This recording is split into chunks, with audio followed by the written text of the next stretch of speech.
오늘 말씀의 제목을 따라해 보시기 바랍니다. 성도란 기도하는 사람입니다. 성도란 기도하는 사람입니다.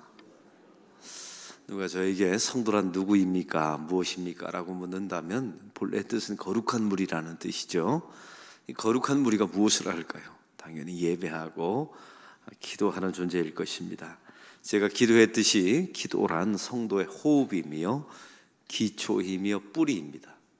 여러분, 우리 안락교회가 이렇게 여러 가지 어려움과 또 아픔이 있을 때마다 흔들리지 않고 견고하게 서게 된 것은 많은 기도하는 사람들이 있기 때문에, 그리고 매일마다 이렇게 새벽에 나와서 기도하고 또 중보기도실에 끊이지 않고 기도하는 사람이 있기 때문에 우리 교회가 여기까지 오게 된 줄로 믿습니다.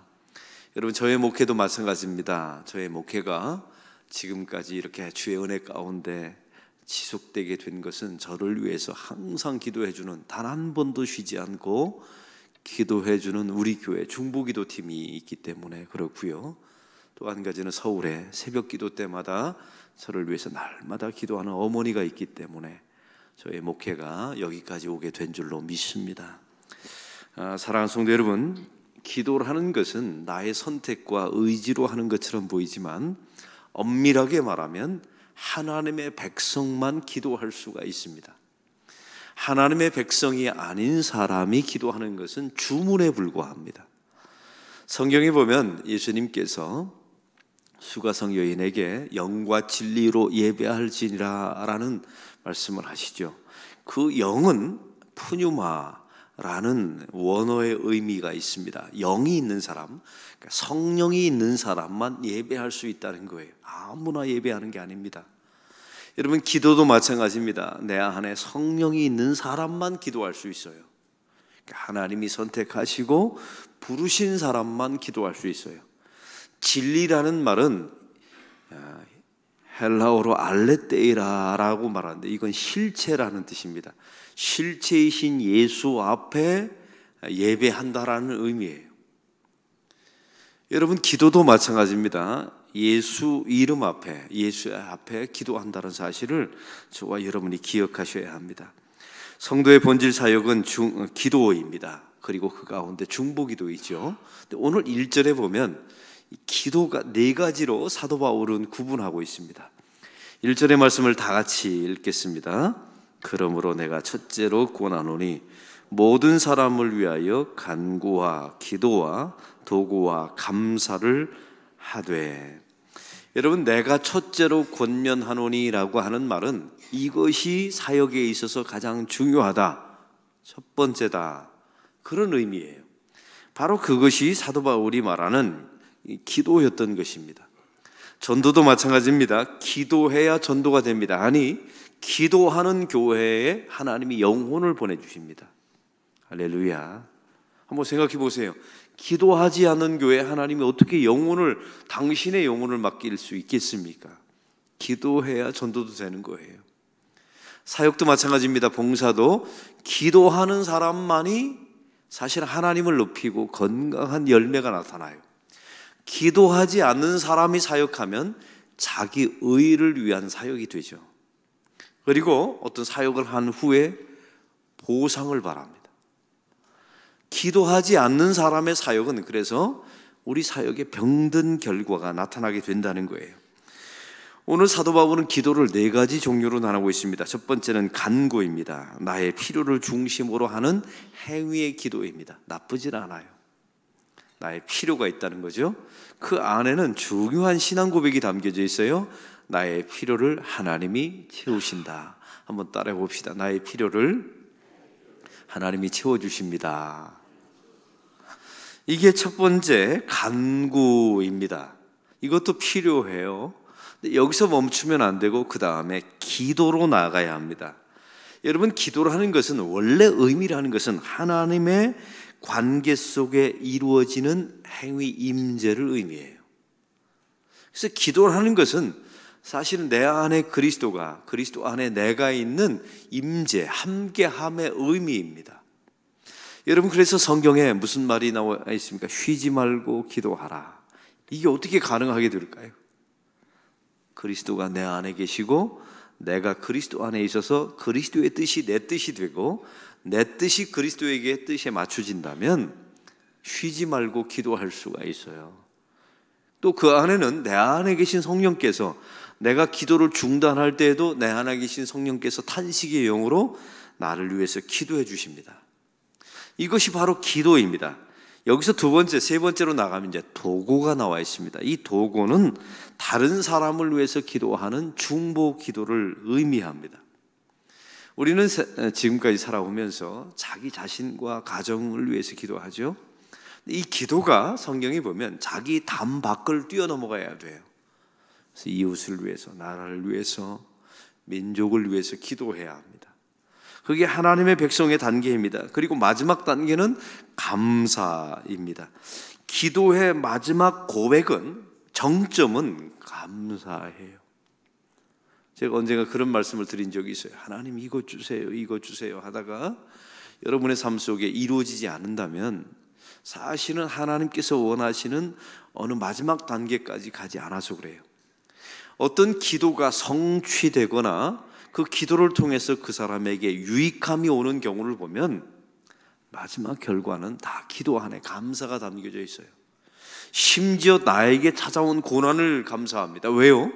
이게 은총적 계기가 되었다는 사실을 알거든요. 참 놀라운 것은 우리가 기도하면 그 고난과 나에게 찾아오는 수많은 시험조차도 거대한 하나님의 섭리 안에 있다는 것을 믿어요. 그게 또 믿어지고요. 또 믿어지면 그 고난도 나에게 필요한 것이었다라는 고백이 생겨나게 되죠. 그리고 그 고난을 통하여 나의 진로가 바뀌어요. 겸손해져요. 그 고난을 통하여 하나님의 뜻을 알고 싶어하는 갈망이 생겨요. 고난을 통해서 내 주변에 있는 형제들의 아픔이 보여요. 그래서 우리는 그 고난조차도 결국은 은총적 계기가 되어서 하나님의 놀라운 축복의 통로가 되어서 하나님께 감사할 수가 있게 됩니다. 그제서야 끝나는 거예요. 고난이 끝나고 여러분의 기도가 응답되는 줄로 믿습니다. 사랑하는 성도 여러분, 성숙한 기도는 간구에서 기도로, 기도에서 도고로, 도구에서 감사로 이어져야 한다는 사실입니다. 그러면 중보 기도의 범위는 도대체 어디까지일까요? 오늘 1절에 보니까 이렇게 나와 있습니다. 모든 사람을 위하여. 한번 따라해 봅시다. 모든 사람을 위하여. 이게 기도의 범위입니다. 또 2절에 보니까 이렇게 나와 있습니다. 읽겠습니다. 임금들과 높은 지위에 있는 모든 사람을 위하여 하라. 이는 우리가 모든 경건과 단정함으로 고요하고 평안한 삶을 하려 함이라. 임금과 높은 자리에 있는 사람을 위해서 중보 기도하라는 것입니다. 사랑하는 성도 여러분, 우리가 필리핀을 위해서 사역하고 싶은 분들이 있어요. 그러면 필리핀을 위해서 기도하시면 돼요. 필리핀의 위정자들을 위해서 그들 가운데 하나님의 통치가, 다스림이 있기를 위해서 기도하십시오. 그게 하나님의 선교입니다. 그래서 선교는 사람이 가고 물질이 가는 것도 중요하지만 기도가 가는 것이 중요해요. 그래서 우리 교회가 필리핀에 지은 세계 교회, 세계 목회자, 그리고 우리가 필리핀 그 세계 교회에 후원하고 있는 88명의 아이들, 우리가 장학금을 후원하고 있잖아요. 88가정이.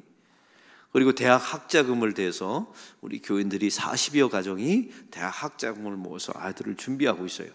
물질이 가는 것도 중요하지만 새벽마다 기도가 가야 합니다.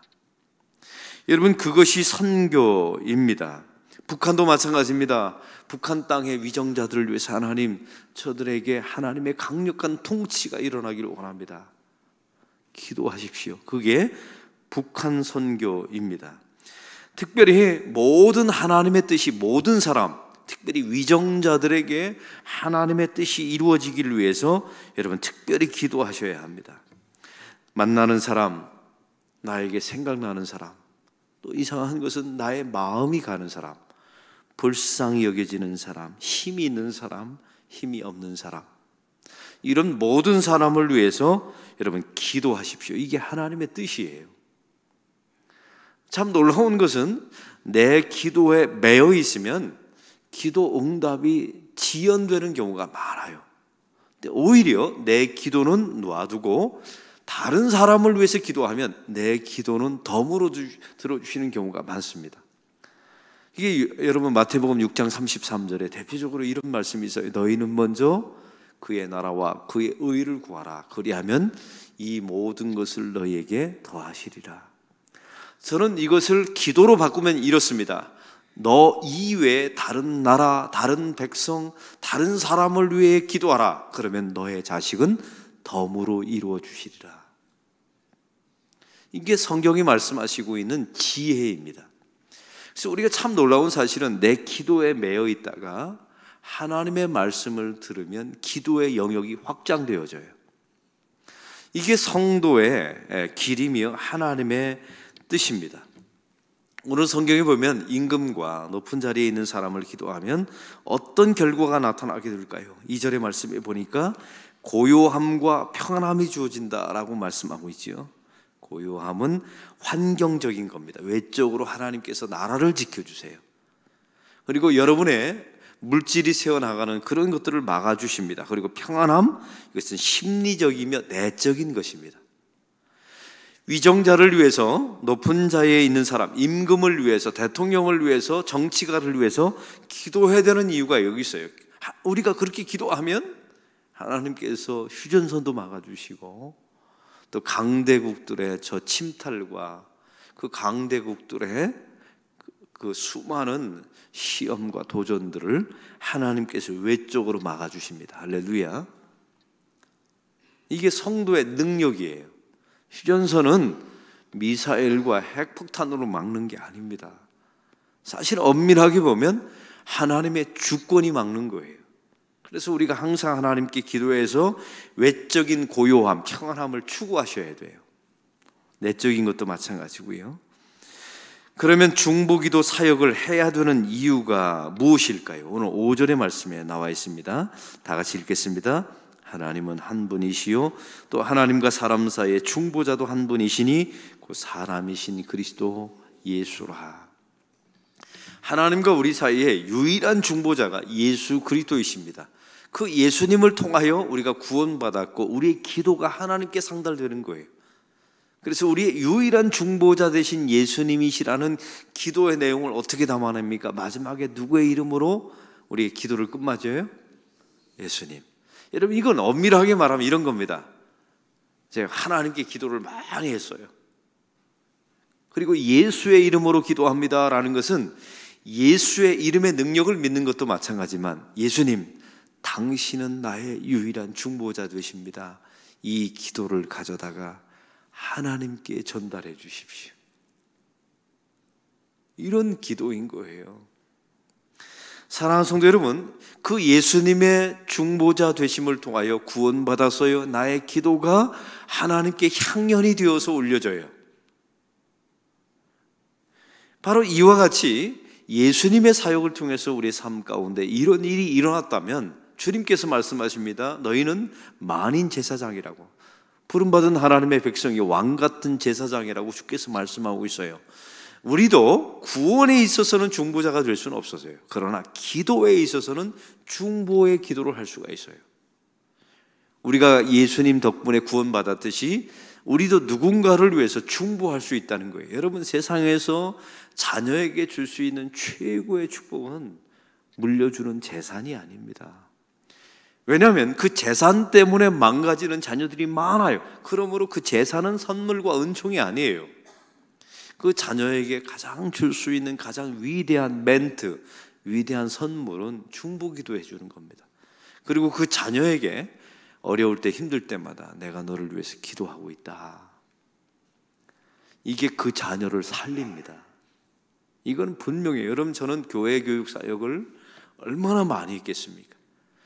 그 부모님들 교육도 많이 하고 가정 사역도 많이 하고 수많은 사역을 했는데, 만약 누군가에게, 저에게, 자녀에게 해줄 수 있는 가장 위대한 말이 무엇이냐? 뭐 너를 사랑한다, 이것도 중요하지만 내가 너를 위해서, 여기 그 다음에 붙여야 되는 말이 있어요. 새벽 기도 때마다 항상 기도하고 있다. 여러분, 이 말이 얼마나 능력이 있냐면, 평소에는 그 말이 아이들의 머릿속에 생각이 안 나요. 근데 자기 인생의 고비를 만날 때, 자기 인생의 폭풍우를 만나게 될 때 하나님이 불현듯 그 말을 떠오르게 하십니다. 예수 안 믿는 자녀들이 있습니까? 반드시 날마다 내가 너를 위해서 새벽 기도 때마다 기도해 주고 있다. 여러분, 이런 중보 기도를 받은 자녀는 반드시 하나님이 돌아오게 만드십니다. 생각해 보세요. 어떻게 구원받을 백성이니까 하나님이 그런 중보 기도자를 세우시는 거죠. 그래서 중보 기도의 능력을 믿으셔야 돼요. 여러분, 누군가를 위해서 기도하는 마음이 생겼어요. 그리고 기도했어요. 그 말은 그 사람을 구원할 계획이 있다는 뜻이에요. 여러분, 하나님 입장에서 생각해 보세요.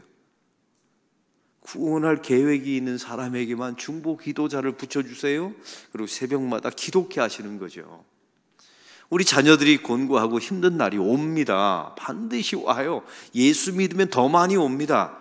그리고 어떤 때는 심지어 자기 인생의 가장 중요한 낭떠러지 끝까지 밀려서 나에게는 길이 없나 보다, 이제 죽는 것밖에 없나 보다 라는 순간들이 옵니다. 그때 탕자를 보십시오. 나에게 아버지가 있다는 사실이 기억납니다. 여러분, 이 아버지가 동구 밖에서 기다리고 있는데 그냥 기다렸겠습니까? 얼마나 많이 기도했겠어요. 하나님, 내 아들이 곤고한 날에 돌아오게 하옵소서. 그 곤고한 날에 이 애비가 있다는 사실을 기억나게 하옵소서. 여러분, 얼마나 기도 많이 했을까요? 중보 기도의 능력은 바로 그런 것입니다. 여러분, 교회도 마찬가지예요. 우리 교회가 이제 건축 과정을 통해서 이제 다 지어졌어요. 한 달 남았습니다. 완공까지. 수많은 중보 기도가 있었기 때문에 중보 기도의 블럭이 올라가서 쌓여져서 지어진 거지요. 이게 돈으로 공사해서 쌓여졌다고 생각하시면 그건 교회가 아니에요. 또 내일이 되면 이 자리에 또 아래층이 가득 차지 않습니까? 우리 항존직과 더불어 함께 또 기도하잖아요. 저는 건물이 지어지는 것도 중요하지만 이렇게 지어지는 과정 속에 기도가 쌓여지는 게 중요해요. 그게 우리 교회를 살리고 우리 교회를 건강하게 만드는 줄로 믿습니다. 여러분, 기도가 능력이 없다고요? 아니요. 그 사람은 그리스도인이 아닙니다. 기도하고 중보하면 그게 그 가정을 살리고 교회를 살리고 민족을 살립니다. 그리고 기도는 결정적인 위기 때 능력이 나타나요. 평소에는 안 드러납니다.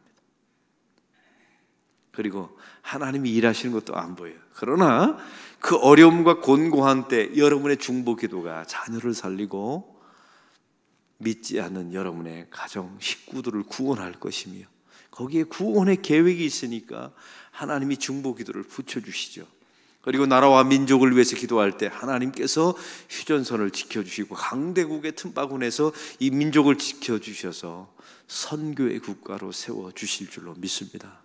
저는 중보 기도의 능력을 믿습니다. 그리고 그 기도가 하나도 땅에 떨어지지 않고 하나님께 상달되고 그 기도가 씨앗이 되어서 언젠가 반드시 발아하게 될 것입니다. 그리고 여러분의 인생에, 여러분의 가정에 가장 곤고한 날에 그 중보의 기도가 위력을 발휘해서 여러분의 가정, 식구, 민족, 교회를 살리는 역사가 반드시 일어나게 될 줄로 믿습니다. 오늘 이 새벽 예배가 그런 중보 기도의 자리가 되기를 소망합니다. 우리 교회 중보 기도 사역이 또 얼마나 잘 되는지 몰라요. 그런 자리에 나와서 함께 기도로 동참하시기 바랍니다. 여러분의 기도가 단박을 뛰어넘으셔야 돼요. 그래야 민족을 살리고 이 나라를 살리게 되어 있습니다. 교회가 삽니다. 그리고 여러분의 자녀가 못마땅한 것이 있으면 꼭 참으세요. 제가 어제 강의를 하나 들었는데 그 자녀에게 욕하는 것이 자녀를 상처를 입히는 게 아니랍니다. 참 놀라운 것은요, 그 자녀에게 가장 깊은 곳에 상처를 가하는 것은 대부분 부모인데 부모의 입 바른 소리, 그 옳은 소리 때문에 자녀들이 그렇게 상처를 받는데요. 여러분, 우리에게 주는 말이죠. 그런 말 해봤자 소용이 없는 겁니다. 차라리 이렇게 하세요. 속상할 때마다 내가 너를 새벽마다 기도하고 있다. 내가 너를 위해서 새벽마다 기도하고 있다. 그 자녀가 진짜 여러분을 힘들게 하고 망가지면 그때마다 더 자주 내가 너를 위해서 새벽마다 기도하고 있다. 이것이 여러분의 자녀를 반드시 살리는, 하나님의 능력이 될 줄로 믿습니다. 오늘 말씀의 느낌과 깨달은 점을 적어보시고 해야 될 것 한 가지와 하지 말아야 될 것 한 가지를 적어보시고 이 말씀대로 사는 하루가 되게 달라고 기도하는 시간을 갖겠습니다.